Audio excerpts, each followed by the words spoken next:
পাহাড় ও প্রকৃতিপ্রেমীদের জন্য রয়েছে আনন্দের সংবাদ। আগামীকাল ১ অক্টোবর থেকে খুলে দেওয়া হচ্ছে বান্দরবানের কেওক্রাডং পর্যটন স্পট।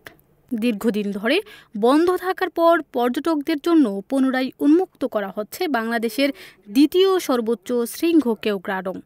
প্রশাসনের অনুমতি এবং নিরাপত্তা ব্যবস্থা জোরদার করার পর এই সিদ্ধান্ত নেওয়া হয়েছে বলে জানানো হয়।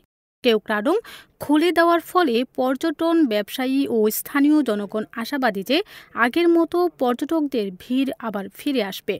এদিকে জেলা প্রশাসন জানায়, পর্যটকদের জন্য সব ধরনের নিরাপত্তা ব্যবস্থা গ্রহণ করা হয়েছে এবং গাইড ছাড়া কেউ কেওক্রাডংয়ে ভ্রমণ করতে পারবে না। পাশাপাশি পরিবেশ দূষণ না করতে ও ট্রেকিংয়ের সময় সাবধানতা অবলম্বনের অনুরোধ জানানো হয়েছে। Rima Akter, CRS TV, Chittagong.